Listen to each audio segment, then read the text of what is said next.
자, 재경부 관련한 얘기로, 진짜 이게 해도 이상한 건데, 지금 세수 예측을 실패했다. 네. 그리고 거기에 관련된 내용들이 기사로 이제 올라오고 있습니다. 먼저 기사 먼저 한번 읽어보죠. 작년 한 해 정부가 더 거둬들인 세금이 당초 예측치를 또 한 번 넘어서 60조 원에 이를 거라고 한다. 유례를 찾기 힘든 규모인데 이렇게 예측이 틀리면 정작 써야 할 곳에 세금을 못 쓰게 된다. 곳간이 비었다면서 돈줄을 그렇게 죄던 기획재정부는 더 이상 해명이 없다. 진짜 이 문제는요, 저희 방송을 오래 들으신 분들은 알지만 작년 초 2월, 3월 달부터 올 수출 6,500억, 그리고 재정 수입 추가 최소 40조에서 60조 원이라는 얘기를 방송을 통해서 여러 번을 했어요. 그 다음에 6월 달에 30조 이상 더 거쳤다고 했을 때, 봐라. 하반기까지 하면 60조 반드시 더 거친다라는 얘기를 몇 번에 걸쳐서 얘기를 해줬거든. 그러면, 나 같은 말하자면 근본 없고 족보 없는 비전문가도 이 정도 추계가 충분히 가능한 상황인데, 대한민국 최고의 똑똑한 사람들 모아놨다는 재경부에서, 기재부에서 이거를 몰랐겠냐는 거지. 아니죠. 의도적으로 축소한 거죠. 내가 보기에 얘네들은 기존에 있는 그 재정 사항을 가지고 뭔가를 수정하려는 게 아니라 지들이 정해놓은 틀 안에 우리나라 국가 경제를 억지로 끼워 맞추려고 하는 거야. 그래서 얘네들은 돈 많이 거치는 것도 싫은 거야. 그렇지. 왜냐면 자기 마음대로 쓸 수가 없어지거든. 그러니까 원래 예산이라고 하는 거는 국가 그 상황에 맞춰서 경제가 어려우면 빚을 좀 내고 좀 남게 되면 더 넉넉하게 풀고 이런 방식으로 탄력적으로 움직일 수 있는 어떤 그 기획에서의 조정 능력이 있어야 되고, 또 마찬가지로 운영하던 과정 중에 필요로 한 재난 사태 같은 게 생긴다든지 아니면 국가가 갑자기 필요로 하는 SOC나 투자해야 될 사업 부분 또는 지원해야 될 국가라든지 사안이 생기게 되면 탄력적으로 운영할 수 있는 집행 자체들이 진짜로 국민을 위해서 이루어져야 되는 거거든요. 그렇죠. 근데 이걸 지네들이 기획과 운영을 전부 다 끼고 앉아가지고 자기들 마음대로 운영하는 거야. 심지어 대통령이 요구하는데, 의회가 요구하는데도 안 돼. 우리가 안 된다고 하면 안 되는 거야. 왜? 돈 없어. 돈이 없어. 창고가 비었어. 우리 이러다 망해라는 소리만 반복해 왔다는 거죠. 이거는 책임을 물어야 되지 않나요? 조직에서 예를 들어서 일반 사기업에서 이런 상황 벌어졌다 그러면 목 날아가는 그렇지. 일이에요. 담당 이사든 누구든 목 날아가야지. 책임지고 나가야지. 그리고 그 밑에 애들 다 줄줄이 좌천돼야 되는 게 맞습니다. 근데 이것들은 잘리고 나면 더 좋은 자리 간다니까? 아니 근데 일단 자를 거야. 니들이 가디 말기 난 상관없는데 일단 내 가더라도 생각으로 재취업을 못하게 만들어야 돼. 잘라버려야 돼 아주. 그냥. 원래 다른데 뭐 검찰도 비슷하고 경찰도 비슷하지만 공무원이 사직을 하게 되면 관련 기관이라든지 이런 쪽으로 3년 정도는 3년에서 5년 전 취업을 못하게 못하네. 만드는 법이 있고 일부 적용되는 데가 있거든. 근데 기재부는 그게 없어. 공무원 생활하다가 훨씬 더 연봉 많이 받고 좋은 데로 옮겨 다닌단 말이야. 이런 애들이 이권하고 어떻게 안 가까워질 수가 있겠냐고. 아니 이렇게 세수를 예측도 못하고 20%나 틀린 거거든요. 물론 그때 우리가 그만큼 올라간다, 더 거친다 했을 때 미친놈들이라고 악플 나는 애들도 있었어요. 아니 근데 최백은 교수도 그때 계산해가지고 더 거친다. 이거는 60도 간다고 얘기를 했었어요. 아, 그랬어요? 네. 교수님하고 언제 한번 만나서 어디 학원에서 공부하셨는지 한번 배워봐야 되겠네. 근데 기재부만 이걸 못하고 있는 거야. 혹시 재난지원금 줬다가 지지율 올라갈까 봐.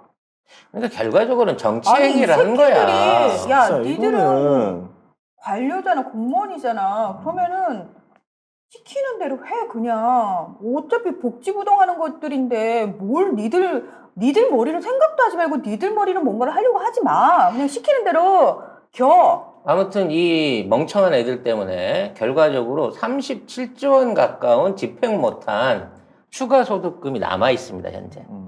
자, 이 돈을 어느 시기에 풀 거냐를 놓고 이제 정부는 빠른 시기 안에 이 돈을 동원해서 풀자고 얘기를 하겠죠. 근데 또 브레이크를 걸 겁니다. 포퓰리즘 된다 이거지. 그렇지. 지금 풀면은. 그놈의 주둥아리를 확 왜 나를 쳐다보고 그래? 재경부를 쳐다보고 하란 말이야. 기재부. 진짜 뚫린 입이라고. 자꾸 재경부라 그러냐? 언제적 사람이야? 미안해. 합쳐지고 난 근데 다음부터 이게 충격을 원칙적으로 지난해 초과 세수를 올해 추경에 활용할 방법이 없대요. 이게 뭐냐면 국가재정법에 따라서 초과 세수는 오는 4월 초 세입 세출 결산 과정을 거쳐서 세계 잉여금으로 넘어가게 됩니다.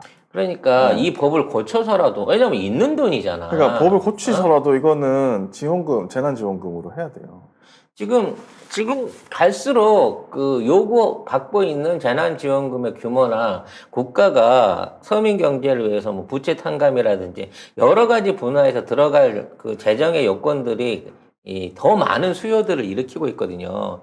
근데 이런 부분에 대한 어떠한 협조도 하지 않으려고 하는 게 지금 재경부라는 거죠.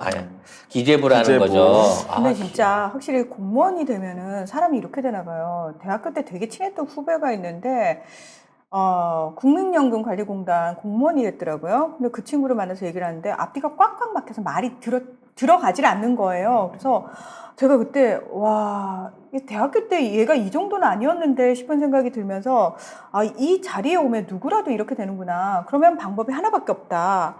무서운 삼촌이 이미 성남시, 경기도 다 공무원들 일하게 만들었잖아요. 네. 그렇죠. 결국은 그분이 대통령이 되셔가지고 전체적으로 손을 봐야 한다. 그래서 무서운 삼촌은 현재 기재부를 3개로 나누려는 계획을 갖고 있습니다. 거기다가 대통령 직속으로 그렇죠. 해가지고 대통령이 쓸 수 있게. 네. 그래서 일단 다 대통령 직속으로 가는 게 아니라 기획예산처, 기획예산을 할 수 있는 부분을 분리하고 그다음에 집행을 할 수 있는 재정을 집행할 수 있는 부서를 대통령 산하에다가 옮기려고 하는 거고요. 지금 우리가 잘 모르고 있지만 기재부의 가장 큰 돈줄이 되고 있는 또 하나가 조달청입니다. 조달청. 네, 이 조달청을 통해 가지고 쉽게 말해 도매 장사를 하는 거야. 그렇죠, 그렇죠. 그래서 국가든 뭐 국방이든 대한민국 정부가 필요로 하는 모든 물자를 조달청을 통해서 독점적으로 사들이면서 그 안에서 어마어마한 폭리를 취하고 있는 품목들이 많다는 거예요. 그렇죠. 이재명 후보가 이걸 지적한 적이 있거든요. 옛날에 군대에서 98만 원짜리 USB 있었던 것처럼 98만 깜짝 놀랐네. 똑같은 USB인데 이게 추위에다 강하대. 그래가지고 뭔 소리? 뭐라고요? 시중에서 그게 그 이유가 그거예요. 98만 원짜리가 추위에 강해서 추위에 강한 USB인데 예, 90 똑같은 거를 시중에서는 15,000원에 팔아. 근데 98만 원이요. 근데 심지어 이게 무슨 기가대도 아니야. 메가바이트 수준인 거거든. 와. 근데 그거를 98만 원 받고 납품이 됐었단 말이에요. 거기다 금태를 둘러도 98만 원은 안 하겠네요. 문제는 그 조달을 납품받은 회사가 그거를 97만 9천 원에 달하는 막대한 수를 혼자 처먹지는 않았을 거라는 거지. 아유, 그럼요. 거기 또 똥파리들 붙어 있겠지. 그러니까 모종의 연결고리가 있는 거지. 결과적으로 이러한 조달 사업 자체의 비리를 또 다시 조정을 해야 된다라는 부분이 남아있기 때문에 기재부는 철저하게 파괴돼야 되고요. 그만큼 아까 얘기한 금융권, 재벌들, 국토부, 언론 등의 엄청난 저항을 받을 큰 사업이 될 겁니다. 근데 결과적으로 무능하다는 게 증명이 됐잖아. 심지어 송 작가도 못 따라오는 애들이야. 외국에서 유학한 애들이지만 물론 니들도 알고 있었지만 위에서 찍어 누르니까 아닌 것처럼 얘기를 할 수밖에 없었다라고 100번 양보하더라도 일단 국민들 5천만 국민들은 아니, 사기친 거잖아. 위에서 찍어놓은 대통령이 찍어 누른 줄 알겠는데 이게 위가 대통령이 아니잖아요 지금. 그렇지. 나 진짜 위에 있는 놈들이 찍어 누르는 대로 니들 제대로 된 학자의 양심을 버린 거 아니야.